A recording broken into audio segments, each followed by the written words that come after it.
Greetings YouTube! I've been playing the Avengers beta over this weekend and I thought I'd give my impressions of what I've played so far. So, quick rundown, the game itself, the beta itself is made up of, first of all, 2 story-based missions which you have to play in order. It doesn't give you a choice about that. The first one is the A-Day mission, which covers the same thing that the trailer footage shows us. It does have a couple of slightly new video bits in there that weren't in the trailer, one part way through in Captain America's bit and one bit right at the end, but they're teeny tiny additions. You probably won't notice. You get to play as all of the Avengers minus Kamala Khan, of course, because at that point, for story reasons, she's not elastic yet. Playing through that mission was awesome, even though I'd already seen the trailer footage, obviously. Getting to play as, first of all, Thor, swinging his hammer around, it felt nice and solid, each of the attacks. Because it's not just the look of it on screen, but it's the noise the hammer makes on impact, and it's the vibration through the controller. Everything is perfect. The combat feels nice and meaty and satisfying. Second mission you end up playing is to find Olympia, I believe it's called. That's a story mission featuring Kamala Khan and, at first, Bruce Banner. And the opening of this mission is very much put me in the mind of the Uncharted series, where you have those walking sections with conversations, which is ironic because Nolan North is voicing Tony Stark. Alright, which one of you B-movie extras shot at me? Doesn't take long for the Hulk to show up, and even then Khan and Hulk are sort of having a conversation. It's a very one-sided conversation, as you might expect, because Hulk doesn't say very much. Hey, we good? Okay. We're cool, I guess. But most of the mission you play as the Hulk, and then control switches to Kamala Khan herself, and you get to play around with her elastic abilities. She can use wide-ranging attacks to hit multiple enemies and do weird stretchy things, and it's all really awesome. Apart from that one bit where there was a bottomless pit and I kept on misjudging the jump, you're supposed to grapple across the gap with the X button by swinging from the girders up above you. But I kept on trying to sprint jump over the whole gap, and I kept on overshooting and falling short. It was a bit of a bugger, it's my point. Once you've completed those 2 first missions, you get access to the war table on board the SHIELD helicarrier in a serious state of disrepair. And other missions on the mission table, there's a hero mission called Condition Green, which, as you might expect, features the Hulk primarily. It's one of his specific missions. You've got a mission called Enter the Avengers, where you have to rescue SHIELD agents. And then finally there's a mission called To Tame a Titan, where you infiltrate/blast your way into an AIM facility. Now, all of those 3 missions on the war table require you to be a certain power level. Well, they don't require, but it's a very good idea, otherwise you'll get your ass handed to you. So you have to play a lot of the smaller maps first to power up. And all of the smaller mission maps, they have you do various things like fighting, hacking, or destroying. Hacking is, by the way, just standing in one place defending a zone. So it's basically just a zone defense mission. But all of the small maps are basically the same kind of basic thing.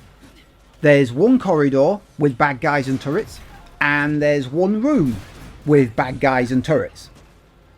And that's it.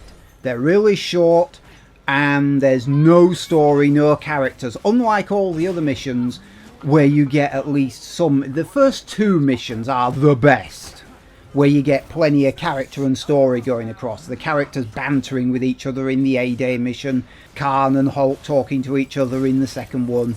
You don't get any of that in these smaller maps. They really just feel very grindy, and these are definitely the low point of the game. It's round about this point that it starts making you feel, it starts invoking memories of things like Destiny and Anthem. And no, that's not a compliment, even though I love Anthem's combat. but everything else about it sucked. Less of that, please. The characters themselves, 6 of them on the roster, 2 of them only appear in the A-Day mission, that's Thor and Captain America, so it's kind of hard for me to get a proper read on what they're like. They both appear to be brawlers with their own suite of specials, but again, you don't really get much time with them and you certainly don't get the chance to upgrade them. Because this game is supposed to be a 4-player team-up game, you are never sent into a mission on your own. You've always got 3 people backing you up. Either players, or if they're not players, then AI bots. And the AI is pretty decent in a fight. They can attack enemies, but they don't actually interact with anything, such as like the switch to head to the next area in the elevator. They don't interact with that. Or a secret set of switches you need to hit in order to open a door to get to that really high level loot chest that you can't quite seem to get to. For some reason you can't just punch straight through that glass window. You have to open up the door. It's so boring when you have to do that. Actually, I quite liked looking for the switches. I thought it was a good addition. The AI is not so good when it comes to defending certain places. Like, for example, if you're having to do one of those hacking missions, your AI partners will simply stand near you and engage enemies. That's all they do. If they happen to be standing in the zone with you, it's an accident. And they certainly will never go off and try to defend one of the other locations that's presently being taken over by an enemy. They're just not that smart. They are only there. The AI teammates are only there to punch the enemies around you. They're good at that. They're not so good. They will deploy their special powers, but they're not so good with the timing. I've seen Iron Man deploy his Hulkbuster ultimate right near the end of a fight and then not disable it, because you can disable it early and save some of the ultimate gauge. The AI doesn't bother, so it's not that bright. It's functional, but not bright. Okay, now for my major complaints, of which I only actually have 2 serious ones. First of all, for some reason sometimes I can't select the character I want. When I go on to the Quinjet after selecting a mission, for some reason certain characters become unselectable. Now I know that each Avenger can only be... there can only be one of each Avenger going into a mission at a time. So if someone has already picked one of the other Avengers, you can't have them. I get that. But even when my entire fire team is empty, except for me, it sometimes disables the extra characters. And I don't know why. I thought at first it was something to do with maybe the characters weren't high level enough. But it always seems to be Iron Man that gets locked out on my game. And then very often the Hulk will get locked out as well. And I don't know why. Kamala Khan and Black Widow don't seem to be... I'm just assuming it's a glitch. I'm hoping it doesn't persist into the main game. But that was irritating. The other major problem, and I can only assume that this problem was widespread enough to warrant Square Enix putting a message on their Reddit site for the game, I was having a really bad time trying to connect to other people online. I just could... rare was the time I managed to hook up with just one person. It was incredibly difficult. More often than not, I would hook up to someone, then could suddenly get kicked out. And the game doesn't give you any idea as to why you've been kicked out. And at the time, I was getting really fucking annoyed with this. Really annoyed. But yeah, it turns out that they're fully aware of this issue, and I'm hoping they solve it in time for the game's launch within a month. I'm hoping it's just a server issue, not a game issue. Because if it's a game issue, we're kinda screwed. But it was really annoying. You had to sit through another bloody loading screen because it always kicks you back to the main menu. God damn it. And this is the point where I started to really like Kamala Khan, because she has a few moments where she, and there's no other way of saying this, she massively geeks out.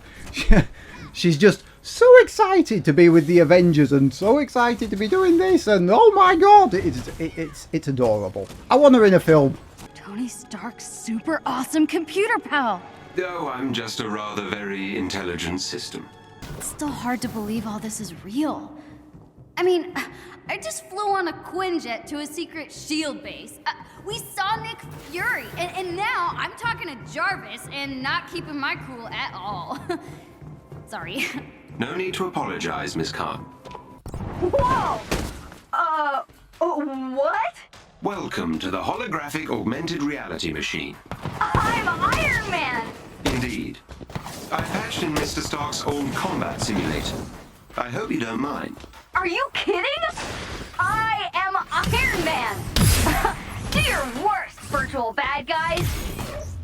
I don't doubt that the smaller missions are very repetitive, and they did start to lose my interest. I did start to lose interest in the game a little bit while I was trying to grind on those smaller missions. But two things. First of all, I had problems connecting to people online. I'm not sure how much of an impact that had on my experience, because I went through a bit where I got really frustrated with connecting. So that might be part of it. Also, I didn't know about manually upgrading my gear. Well, I knew about it, but I wasn't doing it. So that probably slowed down my level progression, which made it really awkward. So these smaller missions, you're probably not meant to do them as much as I did. You're probably meant to use the gear upgrading as a shortcut, and you have other people to help you out. Probably makes them go a lot quicker and easier. The A-Day mission, we've all seen it in the trailer. It ends with a boss, and that's Taskmaster with Black Widow. And yeah, Black Widow's moveset was not particularly well shown off in the trailer, and I got a proper feel for her in the game.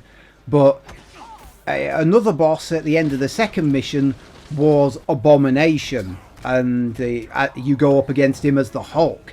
And neither of these two bosses were bullet sponges, which I am so delighted about. You felt like you were doing some appreciable damage, not massive amounts of damage, but you felt like this fight isn't going to take too long. Pacing of the boss fights is good.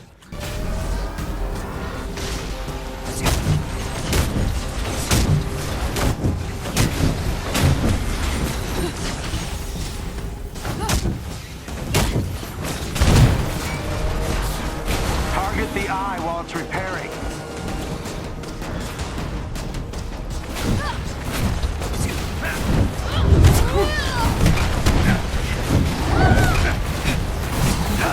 Next coming back online. Here's an energy boost.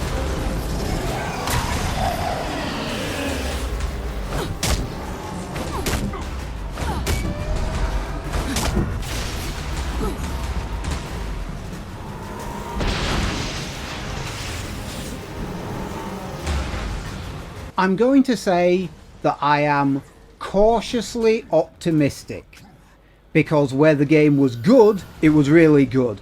Where the game was a drag, it was a major drag. As I say, I probably didn't help my own situation there, not by not upgrading my loot and not being able to connect to people.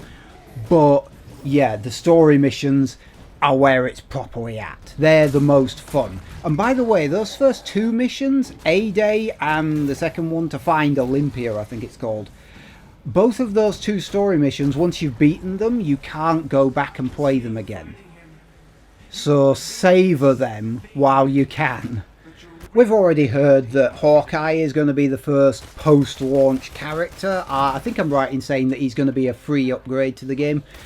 I was wondering where Hawkeye had gone, because if you take Kamala Khan away as the newcomer, then you have 5 of the 6 Avengers from the original Avengers film. I was wondering initially why Hawkeye had been taken out and swapped out for Kamala Khan. It does make sense though, I really like Khan. But Hawkeye will be added in as the first post-launch character, which is good. And if you haven't already heard, if you buy the current gen version of this game, you get a free upgrade to the next gen version. I'm assuming that that will be a digital version. They're not going to send you a physical copy out, I'm sure they won't. I'm also assuming / hoping you get to keep your progress.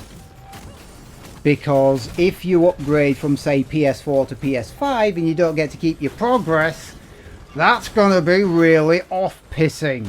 I think they'd be bloody stupid to do that, in all honesty. So yeah, that's it. Cautiously optimistic. That's this weekend's beta for Avengers. Obviously it's not the last one we're going to get. I'll only do another video though if anything new crops up. Or maybe if they get the matchmaking sorted out. That'll be brilliant. I'm hoping they get that sorted out. So I'll keep my eye on this one, and 1 month to game launch.